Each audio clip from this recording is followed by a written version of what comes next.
Bluff City Media presents Tigers Live with Francis Carlotta. Join Francis after every Memphis Tiger game as he breaks down each matchup, player of the game, and upcoming games. Now, let's get to the show.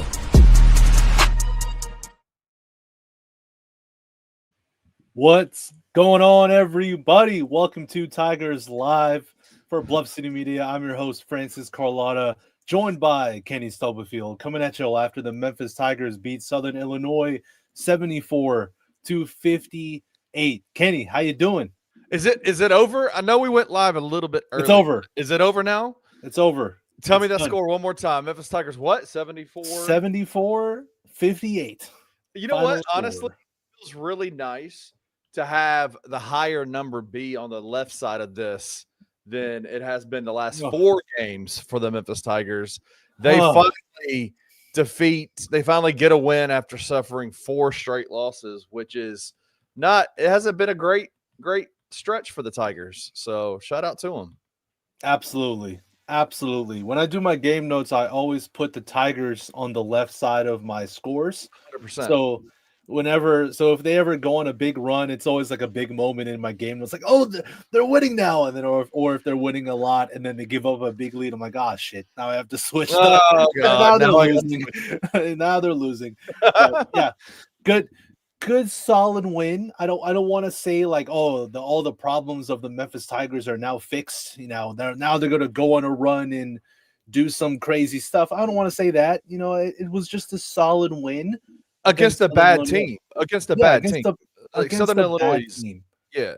Southern Illinois is not great. There's just not a lot of shooters, not a lot of they had a pretty nice little inside presence with the big man. What's his name? Rollins Aligbe. He was pretty nice. Like he could do some things.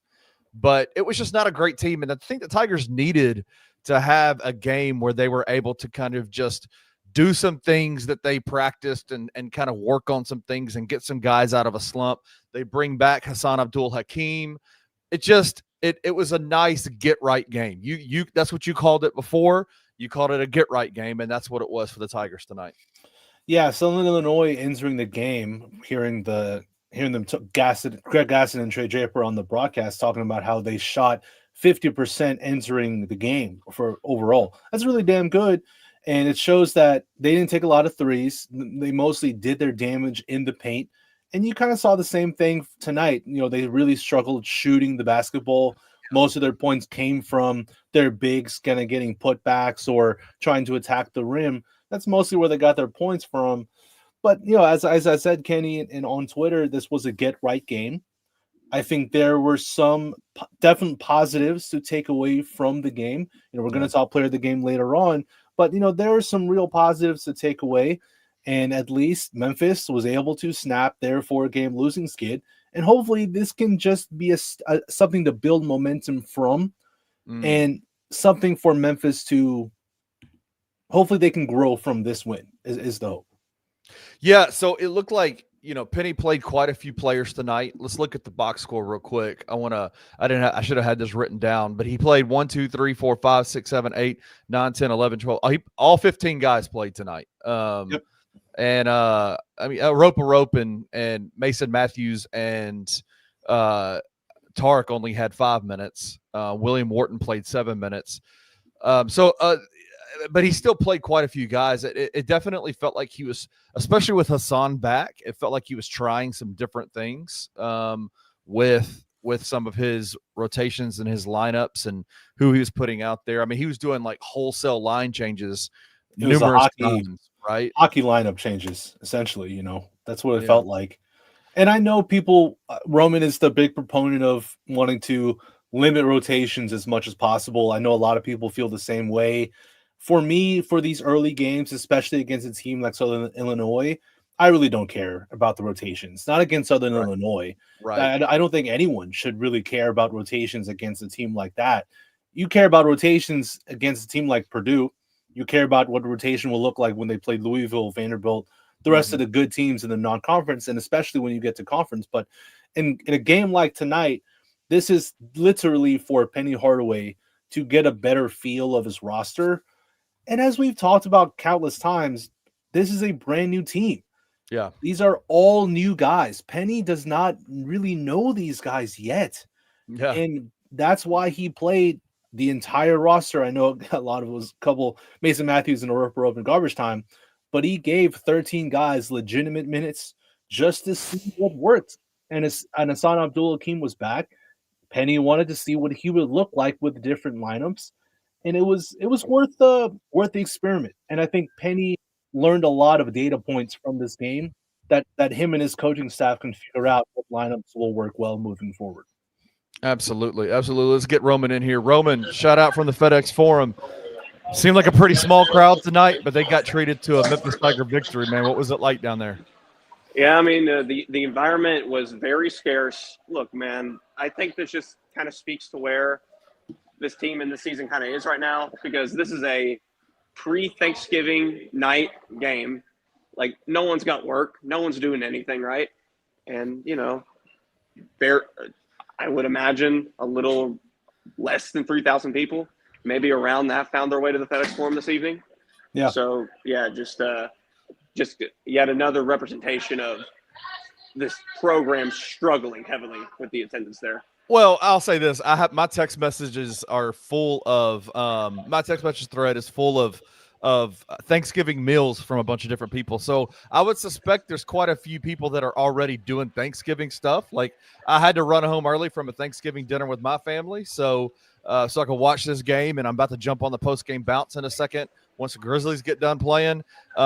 So I can understand why there wasn't a lot of folks there tonight, especially coming back off of, a 4-game losing streak and all that. But Francis early in the before the game started, Roman, he called this a get right game. Is that what it felt like to you? I mean, I don't think they played well, but they did what they had to do to win. I don't know if they exactly got right in this one, like you would typically think of a get right performance, but it is nice for this Memphis team at the very least to get back in the win column, break the losing skid. You got nice performances out of Doug McDaniel and Julius Stedford. Aaron Bradshaw actually showing some life in this game with 14 points in the second half. Yep. So you definitely did see some decent things in this one, even though I still don't think it was a good performance overall. So what caused concern for you from this performance, Roman? The fact that Southern Illinois was in the game despite shooting like 26% for much of the first half. Yeah. That for one is very concerning. This is not a good team that you dealt with. It's probably the worst you're going to play all year. And the fact that this wasn't a 30-point game. Oh, excuse me. Penny Hardaway is on the way here. I have to. Oh, quick. Yeah, man, that was quick. Penny. Hey, it's Thanksgiving, man. It's Thanksgiving. Let's get out of here. Home. Oh, man. Hey, he is he's early. Feeling good. He has never done that before. He never comes back that quickly. Wow. But real quick, listen. This is a safe place. I love Roman, but Roman is he's a negative guy. Like, let's be frank about it. He can be negative at times. Yeah. Oh. Did I freeze or did you freeze? Uh-oh. People in chat tell me, did I freeze or did Kenny freeze? Uh-oh.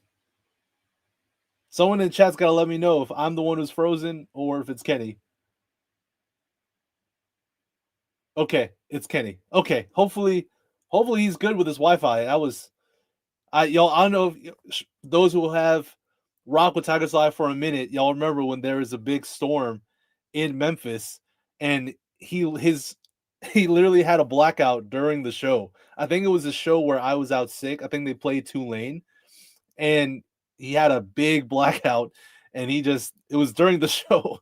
So hopefully that didn't happen then. Obviously don't know what happened. I'm and he's gone. Okay. So let me do some maneuvering here. All right, cool. So it's just me. Yeah. Let me just add on to what Kenny was saying about Roman's point. I think there were definitely, well, actually, let me go back first. The reason why Memphis and Southern Illinois, why the game was tight early on in the first half, it does point to still issues that Memphis has. Again, I don't want to make it seem like every single problem that the Tigers have that they're all fixed. I don't think that's the case. They still have issues.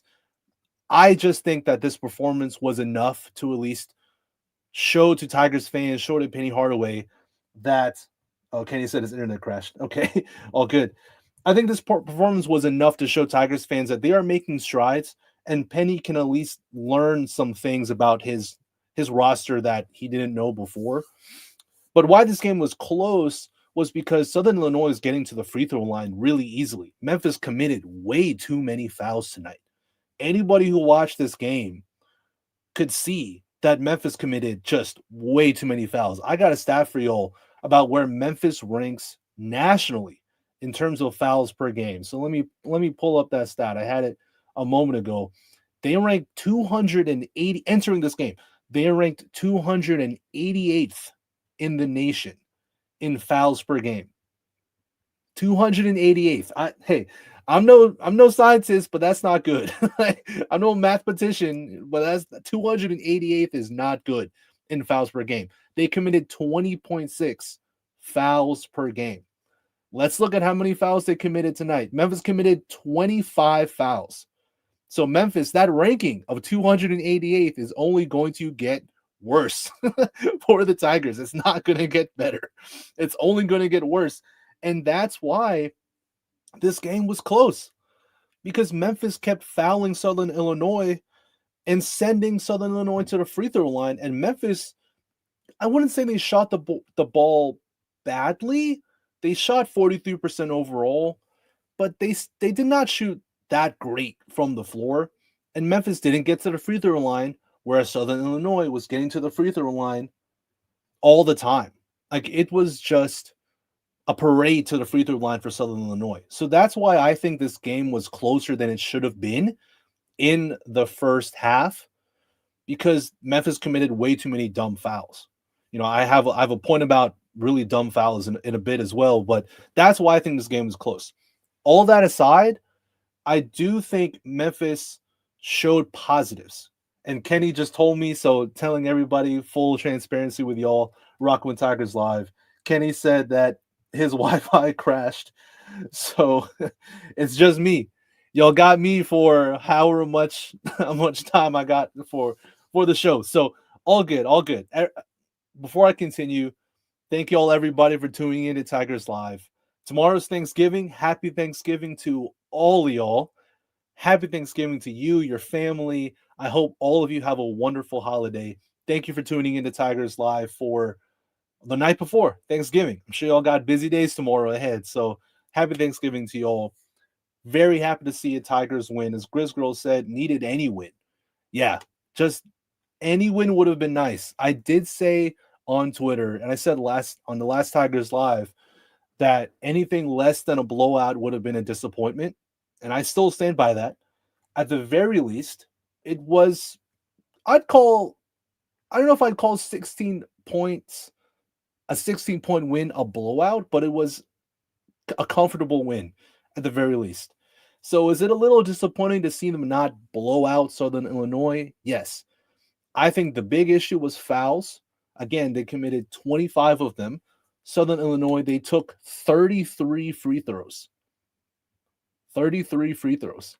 Memphis, on the other hand, took 20, and they shot 16 for 20. A lot of that was Aaron Bradshaw going 10 for 10 from the line.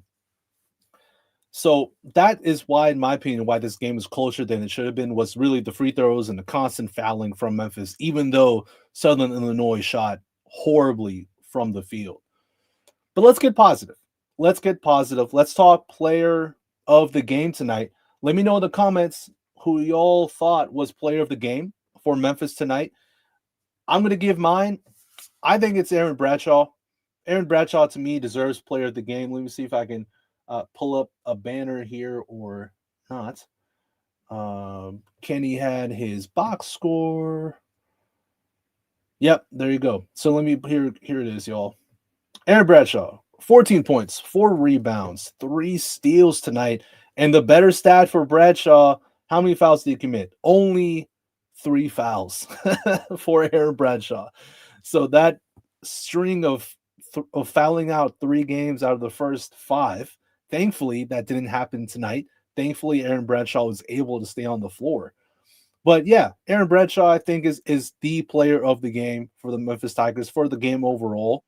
It was by far the best performance he gave in a Tigers uniform. Oh, Kenny's back. Back, baby. The internet. Yes. The internet can't keep me down, man. Well, it's good. Welcome back. Right, I'm glad y'all are okay. I was talking player of the game. Aaron Bradshaw is player of the game. I think that's very comfortable. And this is his best game in a Tiger uniform. So, yes. Kenny, what did you like to see from him tonight? What did you like from him tonight? I mean, just he was doing something. He did stuff. Like, he did productive things. Listen, I know it's difficult. We've been pretty harsh on him on Bluff City Media. I think a lot of media folks have been rather harsh on him just because the level of inability to do productive things out there has been very, very concerning for this team. I mean, we're talking in 2 games in the Bahamas, fouling out in 9 minutes and fouling out in 8 minutes. And I think taking like 1 or 2 shots in that entire time period was just not sustainable for this team. And so him being out there, him being aggressive, like even it was so funny. Like it's so crazy the drug that confidence is for people. Even on those first couple of plays where he made a couple of good plays, it looked terrible. Like it didn't look good. That little post move, he could have easily been called for an offensive foul. The first post move that he made, he dug his shoulder into that guy, uprooted him, pushed him off, and then went up, and it didn't look good. But it was like the confidence. You saw the confidence immediately. As soon as he did that, he started doing other things, and it was building upon building. And then by the time, later on in the game, he was able to grab an offensive rebound, make a really nice move, confident move in the paint, go up for a finger roll layup. Yeah. Like those are, it's just crazy what confidence does for people. And I'm just glad to see that for Aaron. He needed a game like that to get back to not what I think. Like, he's never been that guy in college basketball. He's never been a guy that you can trust in college basketball. No, but at this level, he should be. And so I'm glad he was able to get some juice tonight because he needed it badly. And I'm glad that they kept giving him the ball after he showed those signs of, as you said, Kenny, juice. Yeah. They fed him in the post, and as you said, confidence is a hell of a drug.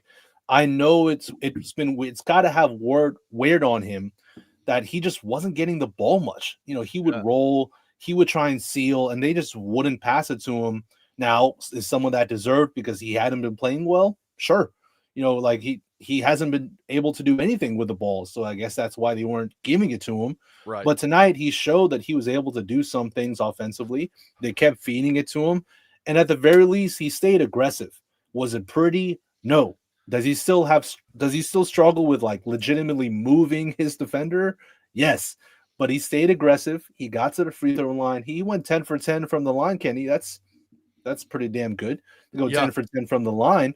Yeah. And there are signs of a pulse from Aaron Bradshaw. Yes. And Kenny, that's all we were looking for from this game. I said it on the last Tigers Live. In this game, if Aaron Bradshaw still gives you nothing, 0 points, 1 rebound, fouls out again, then I'm willing to just end it. Like I'm done with Aaron Bradshaw. I don't want to talk about him no more. I don't want him starting. It's over. But at least tonight, he showed some heart, some real drive and determination and aggression on the offensive side. And 4 rebounds. That still needs to be higher. That Memphis as a whole on the glass, Kenny, that was not good. I mean, they didn't lose the rebounding battle. It was tied 40-40, but they should own the glass against Southern Illinois. I know they have strong bigs, but they should still win the battle on the boards, and they struggled on the glass. So that still needs to improve.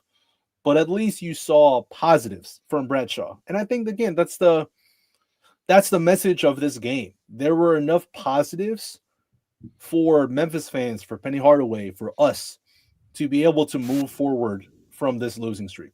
Yeah, I mean, I think we have got to, I think, gain a proper understanding of what this team is this year. And I think you've discussed this numerous times on this show.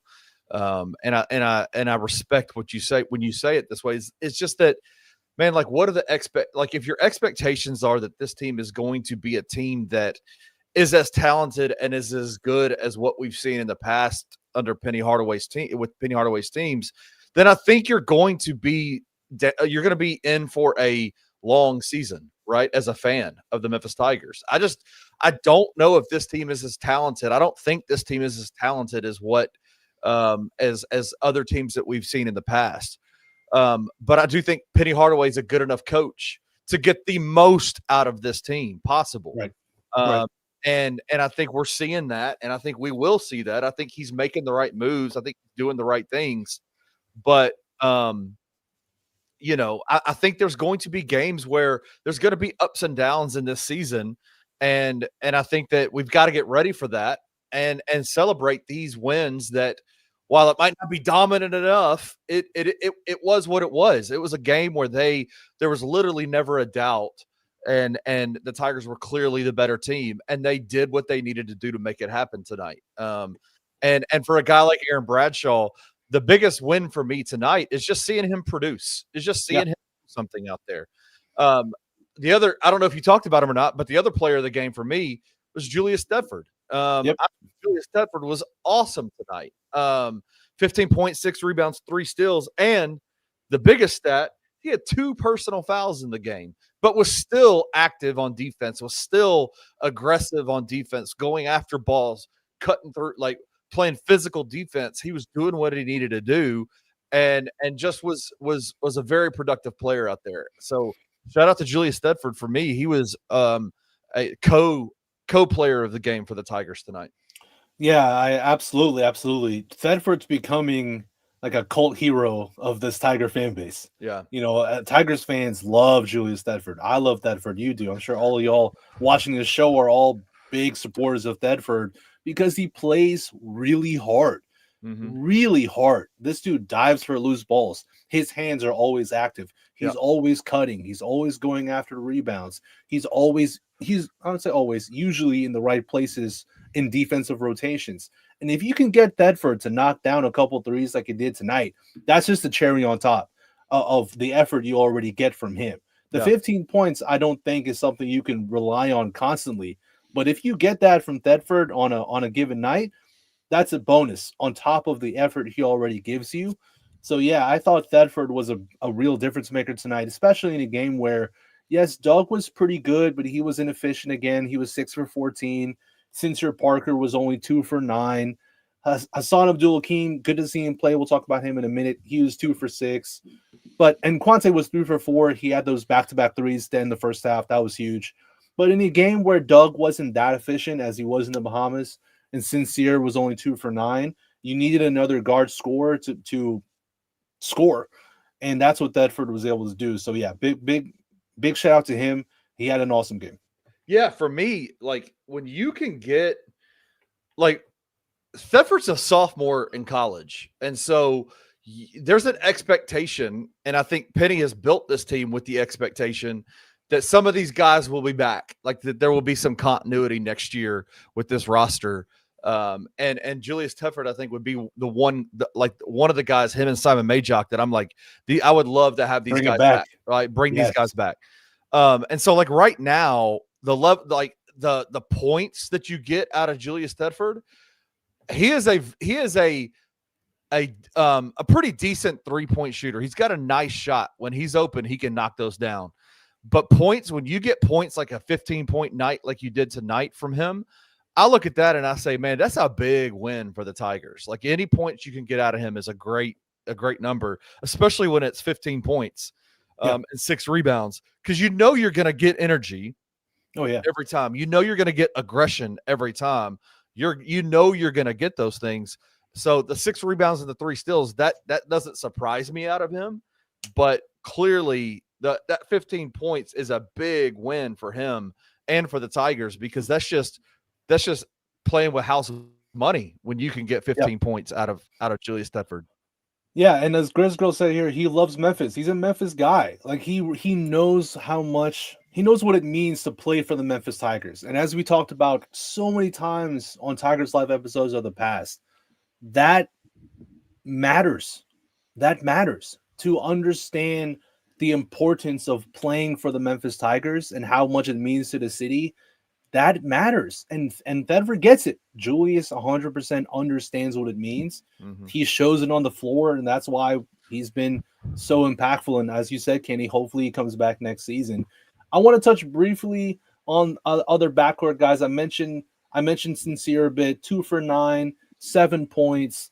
I think he's still dealing with some stuff. It was a hand issue, right, Kenny? That it was a hand issue. Through? And we got kind of blasted for not talking about the hand issue in last Tigers Live episode. We didn't know. Like we were literally like the reports of the hand issue didn't come out until after we were done with the show, and we were just confused as to like 2 minutes in the game. Like he played 0 minutes in the second half.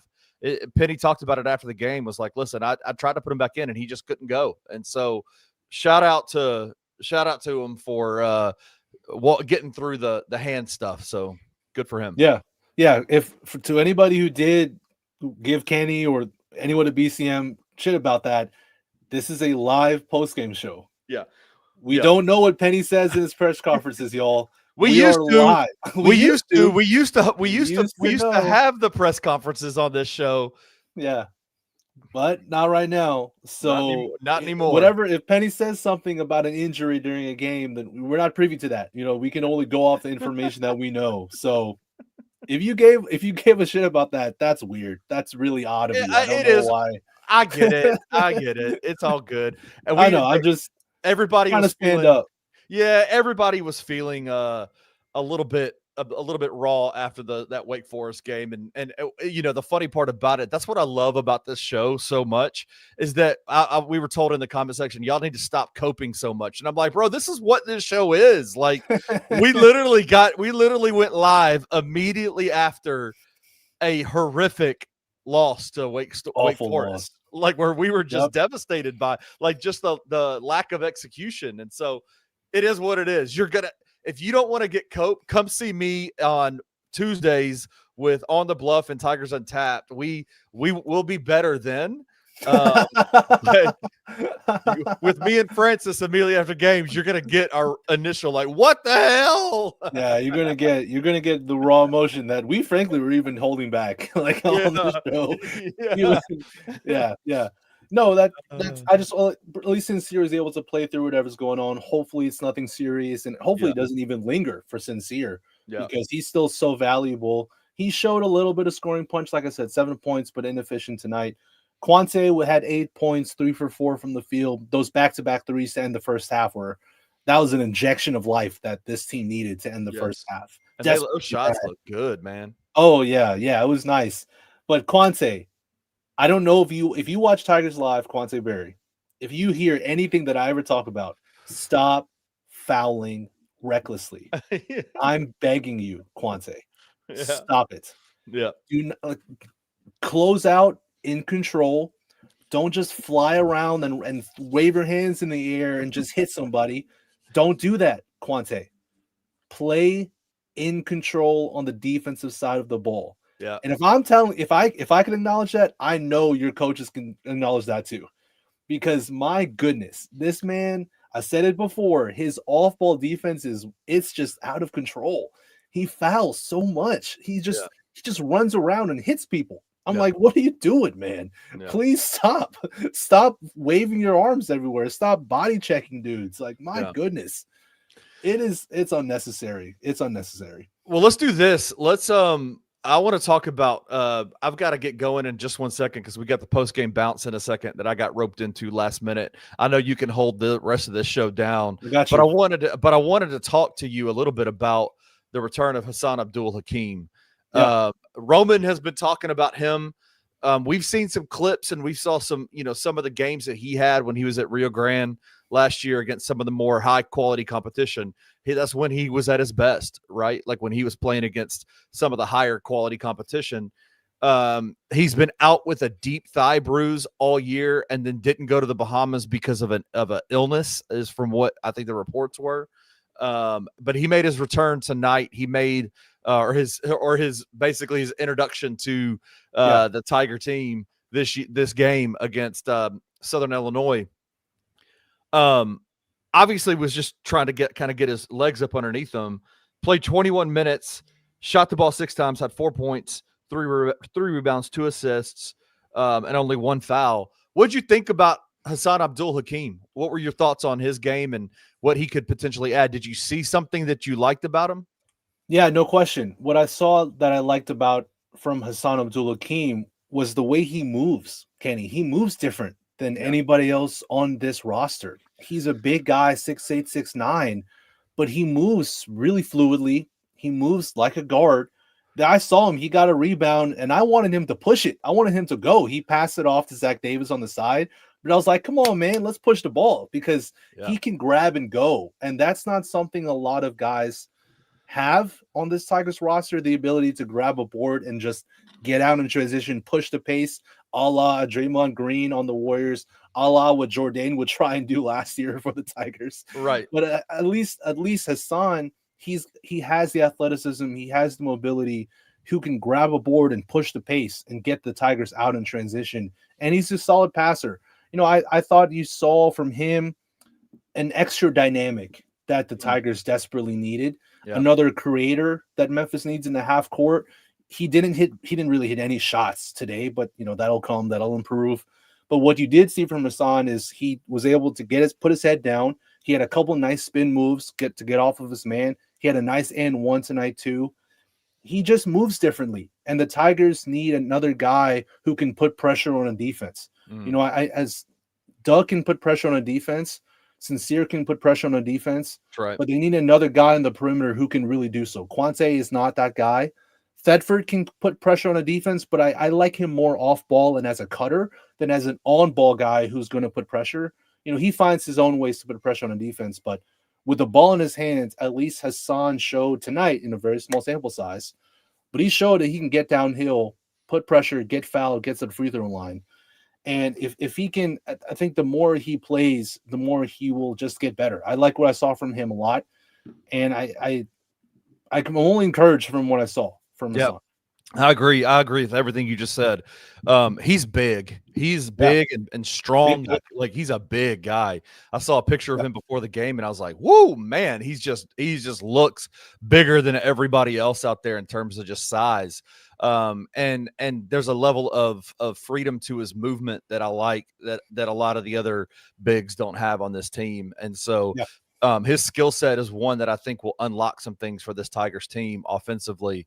And that has been the biggest question mark, I think, for this team moving forward is just the front court and what the front court looks like. And if this front court can give them anything, because if the front court can give them anything on the offensive end of the floor, they'll be fine. And I think Hassan Abdul Hakim will add to that and give them a lot more. Yeah, he's a big guard, Kenny. He's 6'8", 6'9", so traditionally he's a 4 in college, maybe a undersized 5 in college, but he's a big guard. That's really what he is. He moves like that, right? Like he moves. Yeah, that's what I'm saying. He's a big guard. Yeah. So, you know, and I made to make another hyperbolic reference, like I said, Simon Majok is the most most likely guy to make the NBA. To do another hyperbolic reference, Kenny, another one, Hassan Abdul Hakim has a little Magic Johnson in him, with his size, with his fluidity.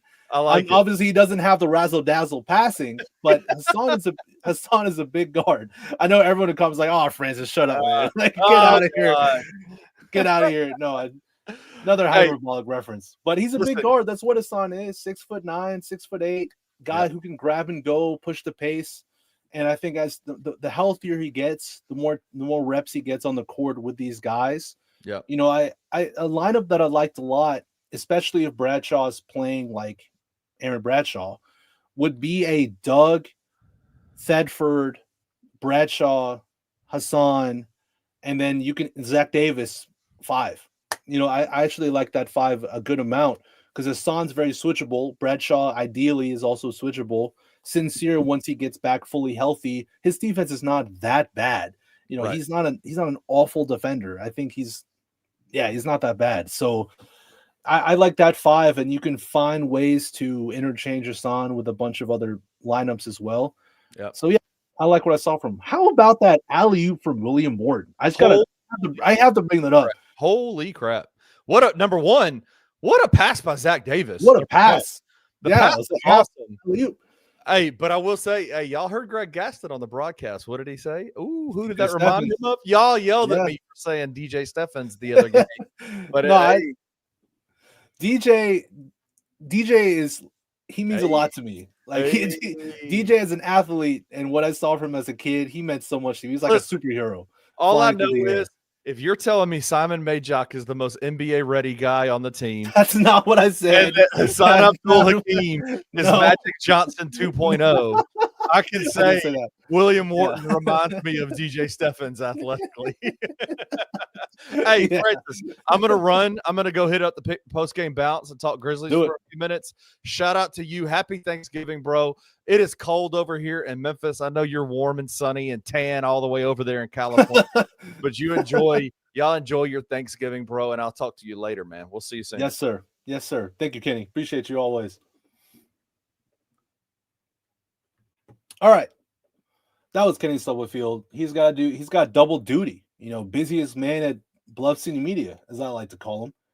That man does every show. He's done everything, doing everything for the company. Shout out Kenny Stubblefield, man. I'll really briefly to all of y'all listening. I have been listening to Kenny talk about Memphis sports probably since I was like 14, 15. I'm turning 30 in January, which I'm very excited about. But the fact that I even get to do this with Kenny is just so crazy to me. I've literally been listening to him talk about the Memphis Tigers for at least half of my life, at least. So it's awesome. He's the man. Kenny's thank you so much to all of y'all, and thank you, Kenny, for doing everything you do for Bluff City Media. Yeah, I just to continue talking about the game, and I see y'all's comments as well. I want to get to them. Yeah, I'm just gonna call you Triple Z. All right, I'm gonna call you Triple Z. Front court is going to settle in. Already seeing flashes now. I hope so. I don't know if you're a guy or girl or what your gender is, but I hope you are correct, because this front court is so vital to this team. We know what we're going to get from the guards. There is enough scoring, I think, from Doug, from Sincere, from Quante, who can hit some threes, and Thetford as an elite off-ball player who can flash to the rim, slash to the rim, finish over dudes. I think there's enough backcourt scoring. The front court is really what's going to be the difference maker for this team. If Memphis is going to reach its ceiling, no matter however high that is, if Memphis is going to reach its ceiling, then it's got to be all about this front court. And I think, let's see, another comment that I took note of. Give me 1 second. Also from Triple Z, and popular opinion, but I think this team has a high ceiling. Going to take time, and that's not what we're used to. We'll dominate the conference. Will be dangerous in March. I wanted to bring up this comment too from you because I like it. I like the comment a lot. You know, how high is this team's ceiling? Let's just talk about it. The ceiling is winning the conference and maybe in a Sweet 16, maybe. You know, at the very least, making the tournament, because you win your conference, you'll make the tournament. Winning the conference tournament, you'll make the NCAA tournament. Can they make a Sweet 16? I mean, look, so much of the NCAA tournament depends on luck. So much of it depends on seeding. So much of it depends on health. So much of it depends on matchup. So if the Tigers make the NCAA tournament, is it a given that they're going to lose first round? No, of course not. Is it a given that there's no chance they make the Sweet 16? Of course not. It depends on matchup. It depends on so many things. So, yeah, I'm willing to state that their ceiling is a Sweet 16. I don't think it's higher than that, because I think once you get to the Sweet 16, as we know from experience, that's when the cream rises to the top. The cream of the crop really, really rises in the NCAA tournament. But if they're clicking on all cylinders, if Bradshaw can find consistency in his effort, if he can be a 15 and 8 type of guy who doesn't foul out, that's huge. If William Warren, Simon Majok, Silla, Dearno Silla as well, if they can cobble together consistent production, if Majok takes a leap offensively, who knows? If Warren, I like William Warren a lot. If he can get some real playing time, then that's a huge factor for if Memphis can reach its ceiling. I already talked about the backcourt. It's good enough, I think. I think the backcourt is good enough. Then you get Hassan Abdul-Hakim, who can be that X factor dynamic guy who can grab and go, grab rebounds, push the pace, get up and down the floor, and you get him being active on offense and on defense. That's another huge difference maker for this team that could help Memphis reach its ceiling. So, I think there is a legitimate ceiling for this team, and I hope you're right, Triple Z, that Memphis will dominate the conference and be dangerous in March. I definitely hope so. Shout out Trey Lasley. Shout out Trey. Thetford Majok 2026. Hey, that's got my vote. Yeah, that ticket's got my vote, no question. I really hope that they come back next season, because that not only do I hope they come back, I also think it would ease a lot of Tigers fans' minds who had worries about the constant turnover with this roster. And like, oh my God, everyone wants to leave. Then it's a brand new team. I think it'll ease a lot of those concerns of those fans who tried to raise a lot of hell about the roster turnover. To retain some guys like Thetford, like Majok, and I think that would be huge. No question. No, you're right. Let's make the tournament first. It's a long time from now. I'm talking about the ceiling. Ceiling for this team. You said stop it. No. Again, ceiling. I'm not saying that's the reality. I don't want anyone to twist my words. None of y'all listening, do not twist my words. I'm saying the ceiling of this team is a Sweet 16. Is that going to happen? Probably not, because it's rare that teams reach their ceilings. It's rare for people in general to reach their ceilings. So I'm not saying that this will happen. I'm not saying they're favorites to make a Sweet 16. I'm saying that's their ceiling. That is all I'm saying to y'all listening here on Tigers Live. Man, yeah, I appreciate all y'all rocking with the show. Again, as I said, I don't think this was a game that now solves all the issues that Memphis has. They still have legitimate issues that need to get better, that they need to improve upon. They got to stop fouling so much. That's my big takeaway from this game. Besides the positives, it's my big, I guess, negative is they still fouled way too much against the team this bad in Southern Illinois, a team that doesn't have elite creators on the perimeter, a team that on the interior, yes, they're strong, but they're not mega skilled on the interior. But yet Memphis still committed 25 fouls against Southern Illinois. It's one thing to foul Purdue a lot. It's one thing to foul a team that's really damn good a lot, but to foul Southern Illinois 25 times, no thank you. That's not good. That's in fact really, really bad. So that's my big negative. And that's why I think this game was close, y'all. Roman brought it up earlier. I think that's why this game was close. Memphis just kept fouling. Southern Illinois was in the bonus really early. It's in my notes somewhere what time stamp they were in the bonus, but way too early is when Southern Illinois was in the bonus, really in both halves. So that's my biggest negative. But to be positive before we get up out of here so that everyone can enjoy their Thanksgiving, the positives, Aaron Bradshaw, number one. Great game from Bradshaw. 14 points, 2 for 4 from the floor, 10 for 10 from the free throw line. Damn, who thought he had that in him? 4 rebounds, 3 steals, no blocks, but activity. You saw activity from Aaron Bradshaw, which is way more than what we saw from him in the past. So that's a big positive. Hopefully that continues for Bradshaw. Let's see if he has another good game against New Orleans. Like that, can he string together back-to-back really good games? That's now the question. Julius Thetford, man, what a dog. Just absolute dog in Julius Thetford. 15 points, 5 for 8 from the floor, 2 for 4 from 3, 3 steals, 6 rebounds. I mean, he led the team in rebounds with Zach Davis. Him and Zach Davis had 6. Yeah, man, Julius Thetford's an absolute dog. And as I said to Kenny before, it's what Memphis needed when you didn't get the most efficient Doug McDaniel game. Sincere Parker was also only 2 for 9. So Memphis needed that scoring from Thetford to make this game at least a comfortable win for the Tigers. Front court, let's just see. I just want to see continued improvement. Simon Madjock was great on the interior, I thought. He didn't score tonight, but his activity on defense is still so valuable. He had a really nice block on a dude who was trying to dunk on him. That's not smart. I don't know why anyone would try and dunk on Simon Madjock. That's a bad decision. So he stuffed that guy at the rim. But otherwise, pretty pedestrian stat line from Madjock. William Warren with that sick alley-oop slam. Oh, that was nasty alley-oop slam. But I think the biggest takeaway from the front court there, Aaron Bradshaw, then Hassan Abdul-Hakim with his first action for the Tigers with a solid game. And as I said, he kind of gives a different dynamic to this Tigers roster that they need desperately.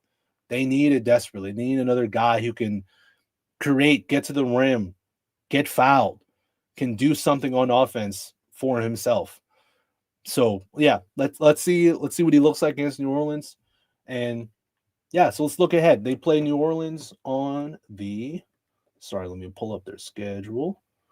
They play New Orleans December 3rd. So a little bit of time. So a week from now. They play New Orleans a week from today at home. And then they got Baylor at home December 6th at 1:30 p.m. Saturday, December 6th. That's going to be a huge game, as you all know. Then we go at number 6 Louisville, and then ranked Vanderbilt at home before they go at Mississippi State. But just looking ahead immediately, that game against New Orleans, same thing. It's New Orleans, and I think Southern Illinois is worse than New Orleans. New Orleans at least beat Tulane earlier in the year. But this is still a game Memphis should win comfortably. It should be another game where Penny Hardaway can learn more about his roster. And another game where Memphis should win by a good amount. So let's hope that we continue to see positives from the Memphis Tigers after the New Orleans game. All right, everybody. Thank y'all for tuning into Tigers Live.